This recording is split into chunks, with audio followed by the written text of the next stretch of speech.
Holy numerical analysis. Let's talk about Robin problems.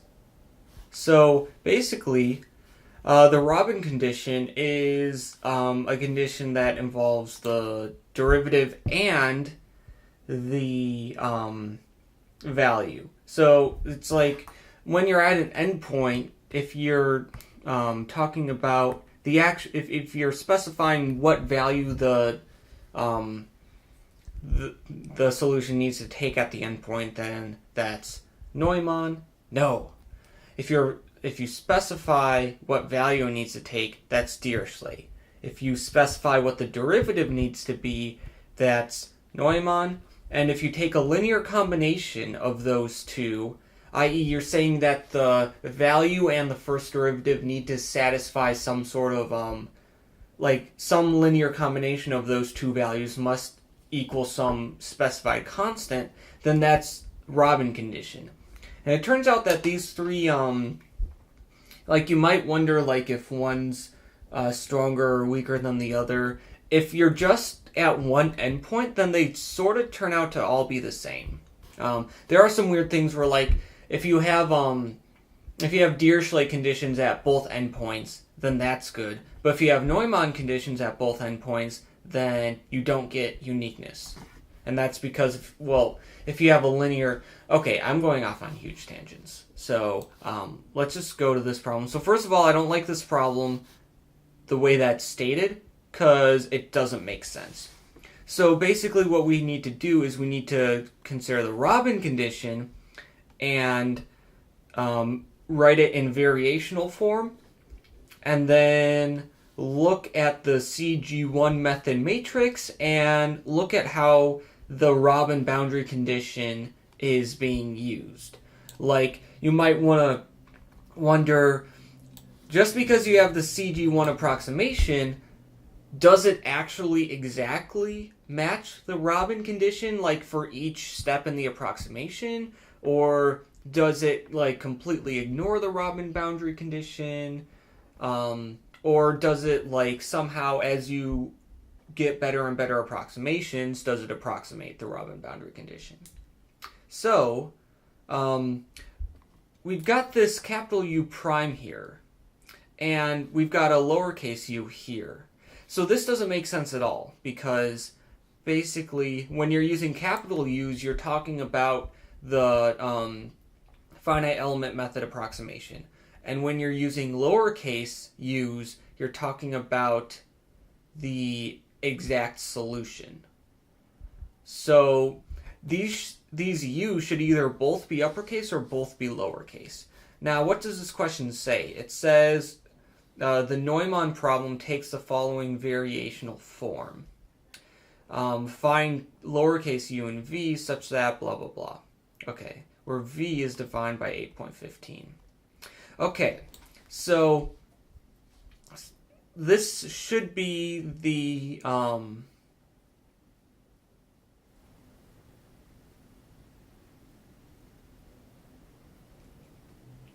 so when you're actually talking about the variational equation itself, you need to have lowercase u prime, because the variational equation or for the system talks about the exact solution. But when you're asking about the actual CG1 method, then you're talking about the approximation. So you need to use capital U's. And I think that this statement here, the sentence, combines those two into one statement when they really should be separated. So anyways, I rant about that a little bit in this first paragraph. And then I just go on to the solution. So let's go through the solution, and I'll basically be answering the question that the problem was trying to ask. Okay, so what boundary value problem are we considering? This is a problem. It's negative AU prime. This whole thing prime is F, and this is for x between 0 and 1. And then at x equals 0, we have Dirichlet boundary condition, where u of 0 equals 0. But at the right endpoint, at 1, we have Neumann boundary condition. So basically we have A1 U prime 1, well, you can read what it says. So U1 is some constant and G1 is some constant. And so basically, you need to have some, when you take U1 prime and U1, you need to be able to combine them in some way to get this. So gamma is some constant greater than or equal to 0. Then U1 and G1 are arbitrary constants. So we don't specify that they have to be positive or anything like that. Okay, so how do we usually get the variational form? We just multiply this differential equation by some test function v and then integrate by parts. So if we take this and multiply by v, integrate by parts, we get the integral from 0 to 1 fv is this integral v. Of course, the minus sign can come outside the integral. And then we integrate by parts, so this is going to be, let's see here. So u dv, so this has got to be dv, and this has got to be u. Which is weird, because u is v. Like, when you're doing the integration by parts formula, you have, like, a u and a dv, and it's like integral of u dv is uv minus the integral of v du. That's sort of just how I've memorized integration by parts formula. But that gets confusing when the thing you're integrating has u's and v's in it that don't match up with that. But anyways, what this becomes is this thing. And then this integral just stays the same, and here you just evaluate this from 0 to 1. So you get this and this. So we are using a test function here, and since our problem we're trying to find a solution which is 0 at x equals 0. So our test functions are going to want to satisfy the same thing. And so we can use that, and that's going to make this thing go to 0 because that's 0. But then what else can we do? We know that v1, a1, u1, u prime of 1. Well, we know a1 times u prime of 1 is equal to g1 minus this term here. So we can substitute this for this, and we obtain this equals the integral of this first term minus the second term, but the second term looks different, and then you just multiply everything out. And this is the, so this looks a lot like the in the equation that they had at the beginning. And let's see here, so for the above integrals to exist, so basically we introduced a test function, and now we're seeing like what things do we need to specify, what conditions need to hold for the test function for this thing to make sense. So f is assumed to be in L2. We need v to be in L2 because v appears in an integral here. And if v is in L2, then the integral of fv dx, this is less than or equal to the integral of f times v, which is the one norm of fv, which by, what is it? Just standard functional analysis facts. Basically, allowing v to exist, to be an element of L2, guarantees that this integral exists. Man, I should really know that.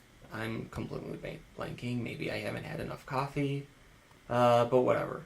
So, it might be Koshi. I don't know. It's one of those analysis guys who has their name on like a bunch of stuff.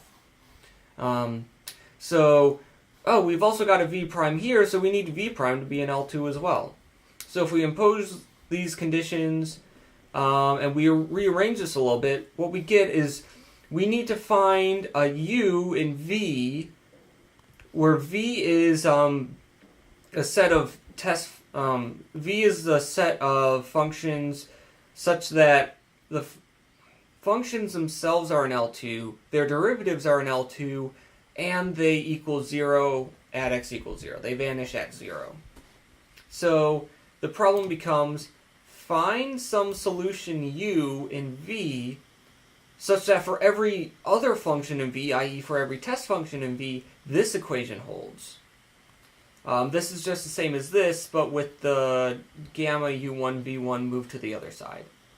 Nope, that's not right. We take the g1 and the g1 v1 and the gamma u1 v1 and move those to the other side, and we get this. And you notice this is like the exact same thing as this, but you've got a lowercase, in the below equation, we've got lowercase u prime instead of capital U prime. So that is the variational form of the differential equation itself, the PDE problem. Okay, so that's the problem itself. So now we want to consider the CG1 finite element approximation.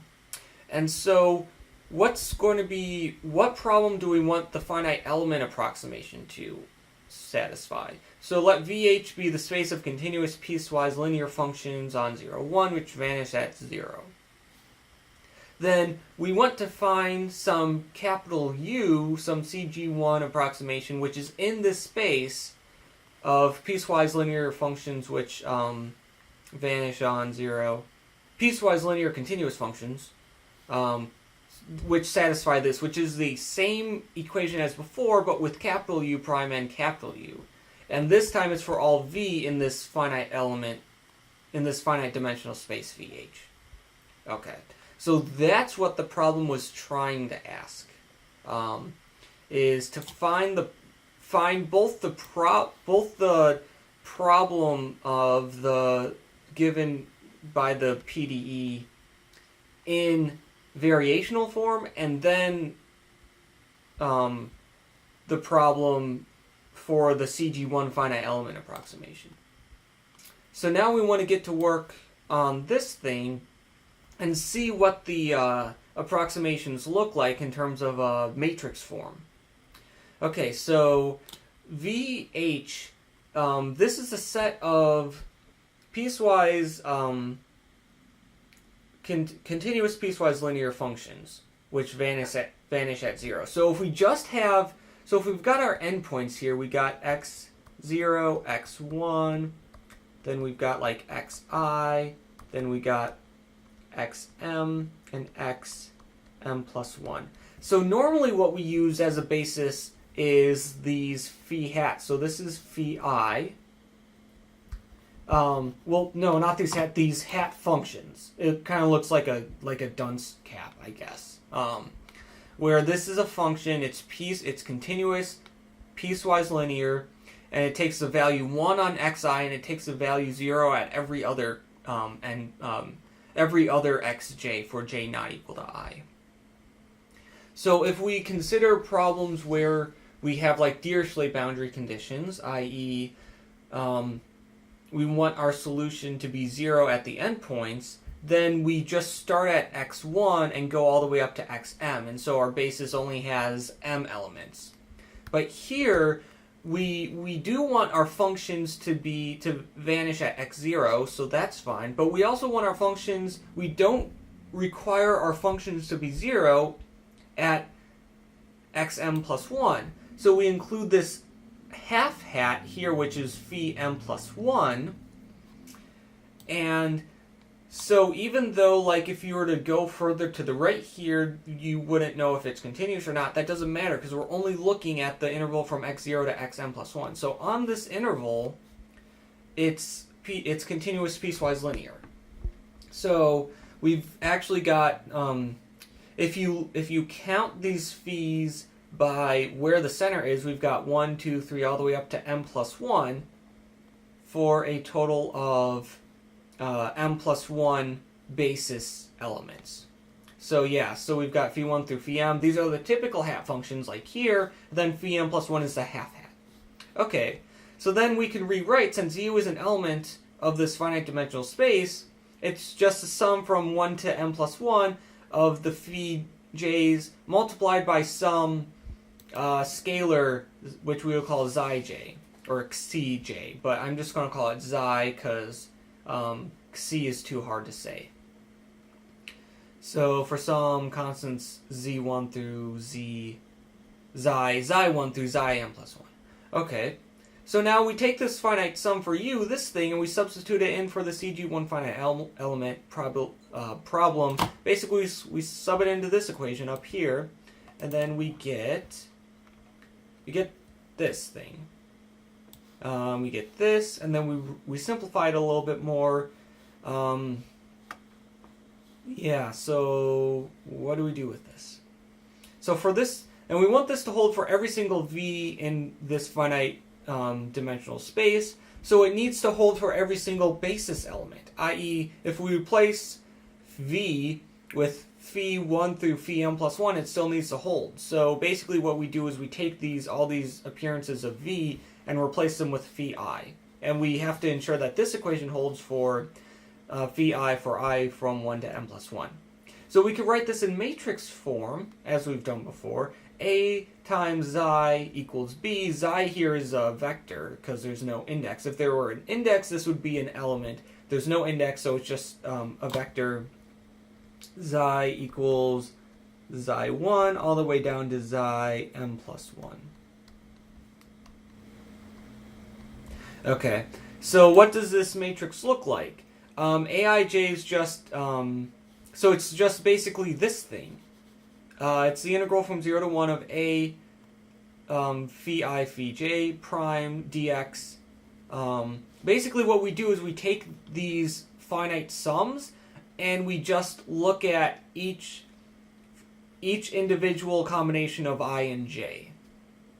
And then the bi's are going to be these things. So if this isn't entirely clear to you, it may be helpful to literally write out these matrices and see what they look like. Or literally write out these equations.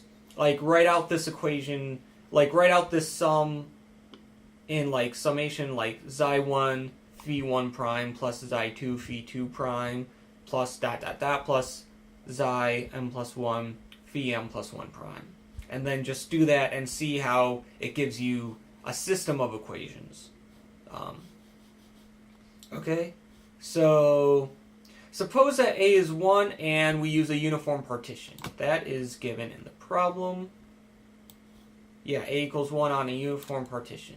So A equals 1, that makes this part nice. And then uniform partition means that all the endpoints are the same. And so now we can actually start to see what these matrices look like. So phi I of 1 is going to be, so if you look at these hats, if you evaluate any of these hats at the endpoint, then for any I between 0 and, or, well, we only are caring about 1. So for any I between 1 and m, it's going to be 0 at x m plus 1. But phi m plus 1 is 1 at x m plus 1. So phi I of 1 is going to be 1 if I is m plus 1 and 0 otherwise. And we also know from chapter 6, we had some exercises and some examples where we computed aij and aii for all these different values here when a is constant, or when a is just 1. We computed integral from 0 to 1 of phi I prime, phi j prime. And we got these things. But let's see, what else do we need? We also need to remember we got this gamma here. So where does this gamma... Well, because phi I 1 is this delta thing, this term is only going to appear at the m plus 1 term, because otherwise one of these two things will be 0.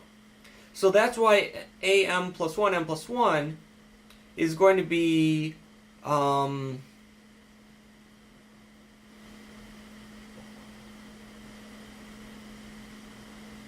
Right, so you get the wait a minute. Okay, so it's actually, you have to do this like separately, because the integral from 0 to 1 of phi m plus 1 prime, phi m plus 1 prime, it's not 2 over h, it's only 1 over h, because you only have half of the hat. And then you get the gamma from here. So that's why this term is this. And then we were told this formula, we were told symmetry, and we know that this holds for these indices. So the stiffness matrix of the CG1 method, i.e. A, the matrix A, is given by this thing. So this part up here should look familiar from before. This last row should look new, and that's because we got this term here, and that term came from the Robin boundary condition. Okay, so let's investigate how the Robin boundary condition is approximated in the discrete system. So what does the Robin boundary condition say? It says this, because that's just a rewriting of this thing up here. We just moved something over to the other side. Wait a minute. Oh, yeah, of course, because A1 is just 1. So it's just gamma this minus this is G1 minus U1 prime. Or, I don't know, however it's stated here. It's the same thing when you plug in A equals 1. So what does the final equation in this, when you have A times xi equals B, or is that what we called it? Yes. Okay. So this is literally a system of equations. You've got m plus 1 equations because A has m plus 1 rows to it. Right? Maybe. Probably. Yeah. Because the diagonal entries correspond to A11 through AM plus 1, M plus 1. So there's M plus 1 rows here. So what does the last equation look like? So A xi equals B, so what this will look like, it's this matrix times the matrix xi, which is xi1 all the way down to, then you've got xi m and xi m plus 1.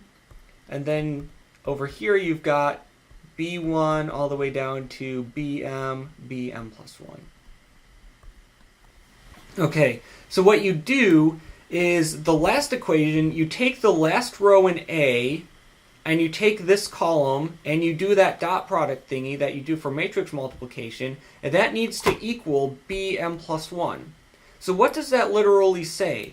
So minus 1 over h times xi m, so that's this, plus this term times this term, which is this, must equal Bm plus 1, which we use this equation for, and we just get this thing. And now we reduce this left-hand side a little more, and we get this. Then what did we do on the right? Okay, so phi m plus 1 is 1. Phi m plus 1 of 1 is 1 because it's just a hat function, and similarly here. So that's why you get this. Okay? So xi m plus 1 has to be u of 1 because xi m plus 1 is the hat function, and so when you take the linear combination, so u equals the sum of the xi I phi I.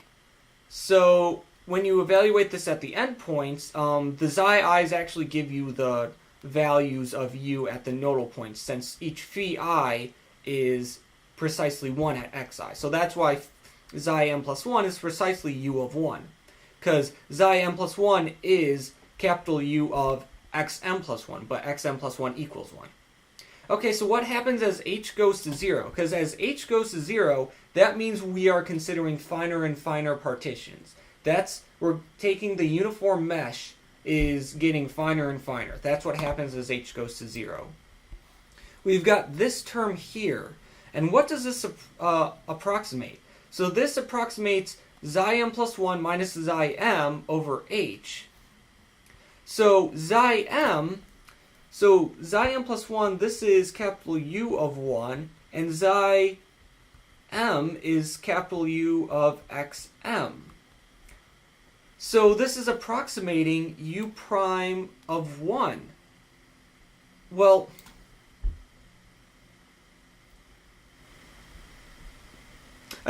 it's technically so. So what this literally is, this is the limit as h goes to 0 of u of xm plus h minus u of xm over h.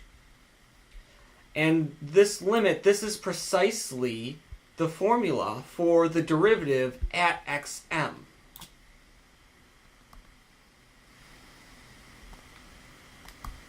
this limit equals u prime of xm.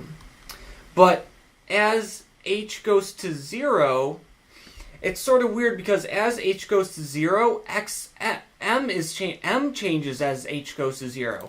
M changes, and because as h goes to 0, m gets bigger and bigger and bigger, so xm gets closer to xm plus 1.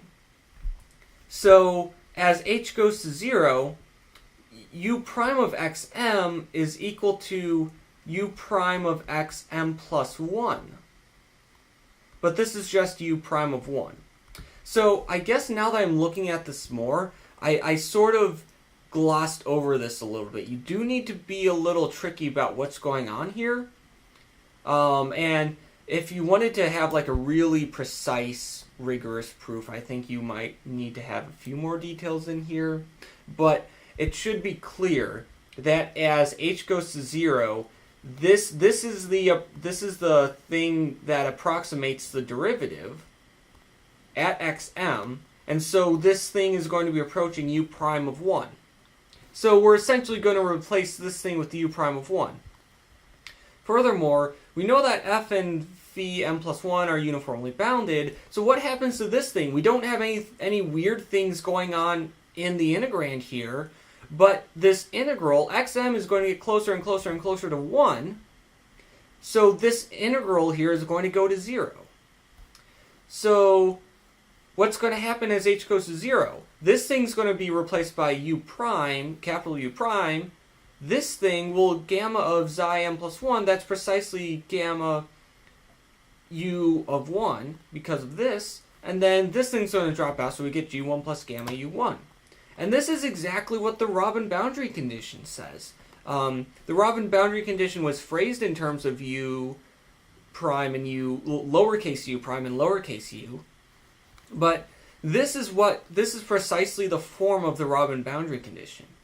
And so therefore, for the Robin boundary condition, each individual finite element approximation u doesn't necessarily satisfy the Robin boundary condition exactly, but as you take the limit as h goes to 0, the finite element approximations u, or Galerkin, I don't know, whatever it's called, these things get closer and closer and closer and closer to satisfying the Robin boundary condition.